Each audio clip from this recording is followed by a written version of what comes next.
Terima kasih Ibu Ketua, Pak Menteri Kesehatan, Pak Menteri Kemenduk Bangga, Pak Kepala BPOM, Bapak Kepala BGN beserta jajaran, Bapak Ibu pimpinan dan anggota Komisi 9 DPR RI yang saya hormati. Assalamualaikum warahmatullahi wabarakatuh. Salam sejahtera untuk kita semua, Om Swastiastu, Namo Buddhaya, salam kebajikan. Bapak Ibu, saya rasa di sini tidak ada yang meragukan tujuan dan niat baik dari program ini, ya. Dan saya rasa semua, ya kita semua setuju tujuan dari program ini, bagaimana ke depan kita harus bisa mengentaskan gizi buruk di Indonesia. Namun tentunya niat baik dan tujuan baik harus diikuti juga dengan pelaksanaan yang baik, ya. Koordinasi yang baik.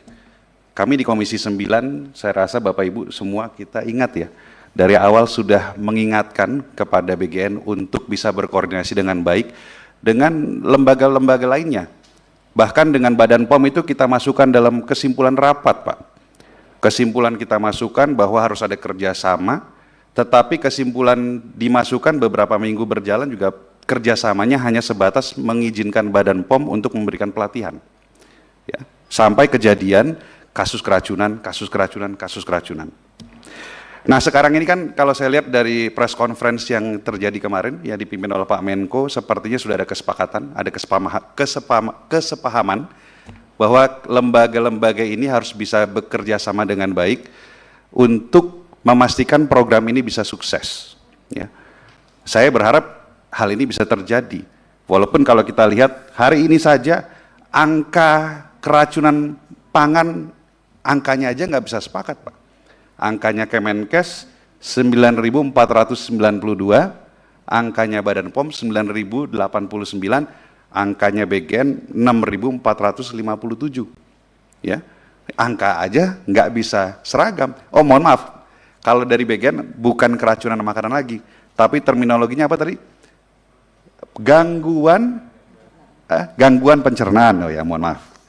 Jadi ya saya berharap itu, kalau kerjasama tidak bisa dibangun dengan baik, maka public trust terhadap program ini akan semakin turun, Pak. Saya rasa kita semua punya media sosial ya. Kalau kita buka sosmed hari-hari ini seperti yang disampaikan Ibu M tadi ya, banyak itu berseliweran konten-konten, ya termasuk ajakan untuk menolak MBG. Ini buat saya sangat-sangat menyedihkan. Kita kan mau program ini berhasil, tapi kalau ini dibiarkan, maka tanpa ada kampanye negatif pun, masyarakat bisa saja sudah takut untuk mengizinkan anaknya mengkonsumsi MBG. Ya, konten-kontennya banyak, Pak, lucu-lucu.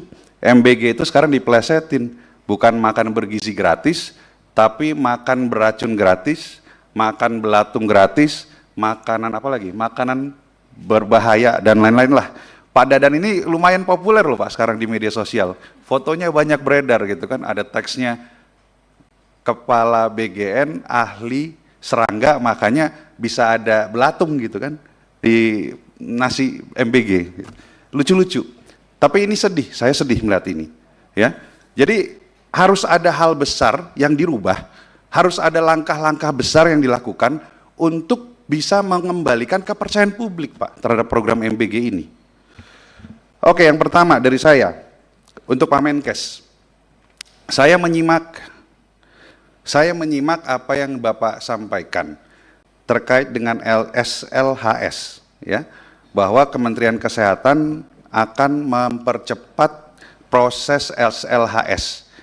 Ini bagus sih, sebetulnya buat saya bahwa ada keinginan untuk memastikan semua dapur sekarang punya SLHS. Tapi kalimatnya Pak Bapak ini membuat saya juga menjadi was-was. Mempercepat jangan sampai mengurangi kualitas, Pak. Saya punya 2 dokumen nih, Pak. Ya. Yang pertama adalah Inspeksi Kesehatan Lingkungan SPPG, ini yang dikeluarkan oleh Kemenkes, dan juga Inspeksi Kesehatan Lingkungan yang biasa digunakan untuk jasa boga. Dan 2 dokumen ini ternyata tidak sama. Banyak yang kalau dalam industri makanan biasa itu ada, kalau untuk SPPG dihilangkan, tidak ada. Contoh, persyaratan tentang sistem drainase di area luar bangunan, lalu persyaratan teknis lah, banyak sekali teknis. penggunaan APD, pencahayaan ruangan, terdapat tempat sampah di penyimpanan umum, lalu pencucian peralatan terpisah dengan area dan lain-lain dan lain-lain. Jadi banyak yang ada di industri makanan atau di dapur pada umumnya, tetapi kenapa SPPG tidak ada hal-hal yang seperti ini? Gitu. Jangan sampai kualitas dari SLHS yang dikeluarkan diburu-buru dan juga akhirnya dibuat lebih lebih tidak ketat ya, sehingga ke depan bisa saja keracunan terjadi kembali. Karena apa, Pak? Saya hari-hari ini kok merasa seperti kembali ke zaman pandemi COVID, Pak. Kalau dulu itu kita melihat setiap hari nungguin angka yang bertambah setiap harinya terkena infeksi COVID berapa banyak. Hari-hari ini setiap hari kita nungguin hari ini kejadian keracunan di mana lagi. 2 hari lalu di Ciamis sama di Lampung. Kemarin di Jakarta sama di Garut. Hari ini mau di mana lagi, Pak? Gitu. Maka dari itu, Pak, SLHS jangan diterbitkan asal-asalan. Ya, saya minta SLHS dibuat ketat sehingga dapur-dapur juga mengikutinya dengan baik. Selanjutnya terkait dengan UPF, ultra processed food. Minggu lalu ketika kita mengundang teman-teman ahli gizi dan pemerhati MBG, banyak masukan terkait dengan UPF, ultra processed food. Saya sangat semangat sebetulnya ketika mendengarkan Ibu Nani wawancara di media bahwa BGN akan melarang ultra processed food untuk disajikan kepada anak-anak. Tetapi tiba-tiba keluar lagi surat dari Bapak Dr. Tigor, ya, Deputi Bidang Sistem dan Tata Kelola, bahwa, ini saya bacakan ya, merespons masukan dan pendapat dari DPR, pengamat maupun masyarakat mengenai penggunaan ultra processed food dalam menu MBG. Dengan ini disampaikan beberapa ketentuan sebagai berikut, bahwa penggunaan produk biskuit, roti, sereal, sosis, nugget mengutamakan produk lokal. Olahan daging, sosis, nugget, burger mengutamakan produk lokal atau UMKM. Maksud saya gini, Pak, Bapak Ibu di BGN ngerti nggak sih ultra processed food itu apa? Berarti kan ini kan bukan melarang penggunaan ultra processed food, tetapi ultra processed foodnya harus dibeli lewat UMKM gitu kan. Yang kita inginkan adalah tidak lagi menggunakan ultra processed food, Pak. Saya minta Bapak menanggapi ini nih. Ada komitmen nggak dari BGN ke depan bahwa ultra processed food harus hilang dari menu yang kita sajikan buat anak-anak kita? Karena ultra processed food mengandung gula, garam, dan lemak yang tinggi. Bapak mungkin konsultasi nih sama sebelahnya nih, sama Kepala Badan POM dan dari Kementerian Kesehatan ya. Yang saya tahu memang kan tadi Pak Menkes juga sudah presentasikan, ada standarisasi gizi dan apa tuh namanya tuh, standarisasi gizi dan makanan ya, yang dibuat oleh Dirjen Kesmas. Oke, berikutnya terkait dengan tadi sudah disampaikan beberapa anggota, kita berharap bahwa masyarakat bisa menyampaikan laporan dengan mudah. Saya mengikuti bahwa Bu Nani juga menyampaikan ke publik bahwa BGN sekarang sudah punya hotline. Yes, ini langkah awal yang baik. Tapi saya berharap bahwa BGN mungkin bersama-sama dengan Badan POM dan Kementerian Kesehatan bisa membuat tempat pengaduan, bisa web-based, bisa juga menggunakan aplikasi yang bisa diakses secara real time oleh publik.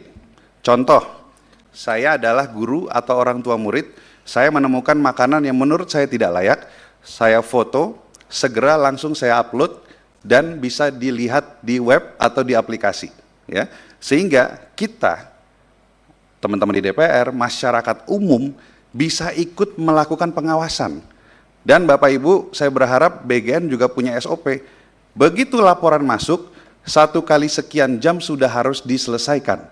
Termasuk diverifikasi apakah laporan ini verified, betul-betul memang ada kejadian seperti ini, atau ini ada hoax nih, masyarakat mungkin mencoba menciptakan hoax. Dalam hitungan jam, BGN sudah harus memverifikasi. Artinya apa?